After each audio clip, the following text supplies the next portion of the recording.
Hi everyone! Maulang Lunes. Ngayon, merong bagyo, ang bagyong Enteng. But we have to go outside because we will attend a meeting sa aming division. Hindi naman kami masyadong affected sa area namin dito sa Dasma at sa General Trias, around General Trias. Pero may mga affected talaga like Bacoor. Yan. Tapos papunta ng Las Piñas, sa Manila, baha daw. But for us, kailangan namin umattend sa meeting. Kaya lalabas muna kami mag-asawa kahit maulan. At nag-book na lang kami ng Grab.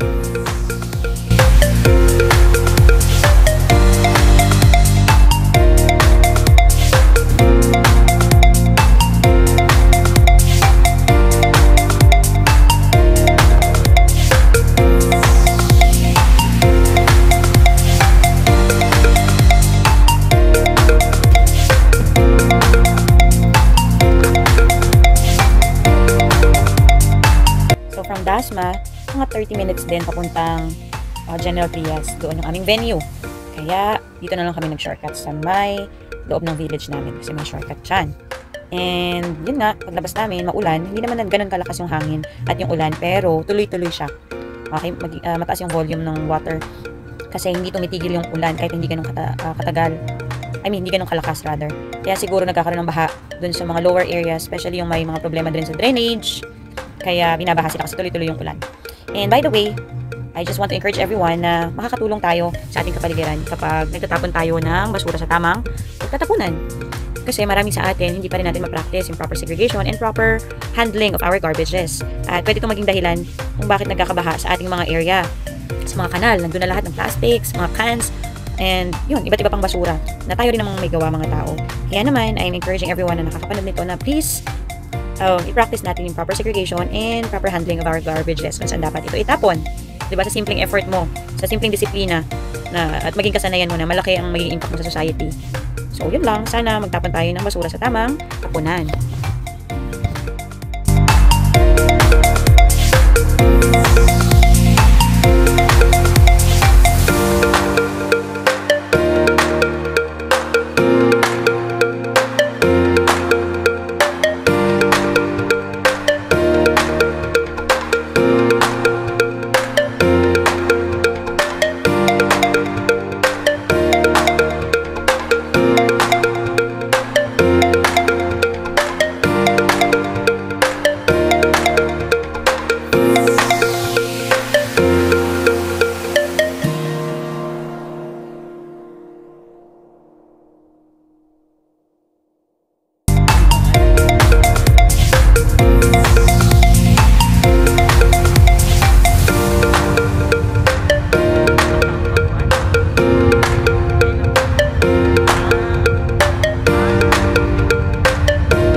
Pagdating natin dun sa venue, may time pa for breakfast. Kaya kumain tayo ng champorado at tuyo.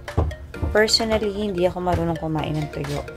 Pero sabi nila masarap, kaya tinry ko. Masarap nga. Maalat lang talaga para sa panlasa ko. Kasi hindi ako mahilig sa maalat na pagkain. Pero I think maganda siya kung lalagyan mo or kasabay ng kanin mo siya kakainin. Kasi for me, yung champorado, dun ko sinabay yung tuyo. But well, I'm so proud of myself kasi ngayon kaya ko nang kumain ng tuyo. Dati kasi nung nakatikim ako niyan, tinatanggal ko yung laman, iniiwan ko yung mga tinik, which is dapat pala kakainin lahat. So, yan, nag-breakfast tayo bago magsimula ang meeting.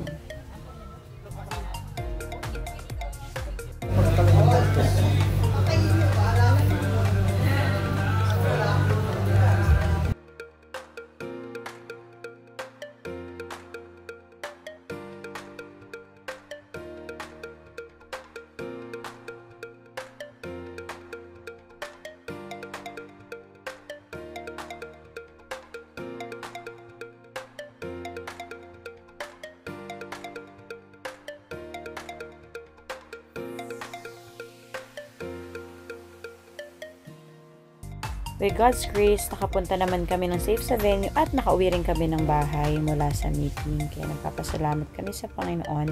Nakita rin namin yung aming mga kasama sa ministry that they are in good shape.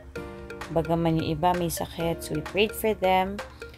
And we were so happy during that meeting. So, sa lahat ng mga gustong lumabas, ngayong bagyo, mag-ingat kayo, isipin yung mabuti kung mahalaga ba yung inyong pupuntahan at kung passable ba yung mga daanan kasi marami na ang binabahang lugar, lalo na sa Manila. Kaya mag-ingat, ganda ipag-pray natin yung mga nasalanta ng bagyo, sama natin sila sa ating panalangin, lalo na yung Region 5, kung saan doon talaga dumaan ang bagyo o naglandfall. So yun lang, keep safe everyone. Have a good day and God bless.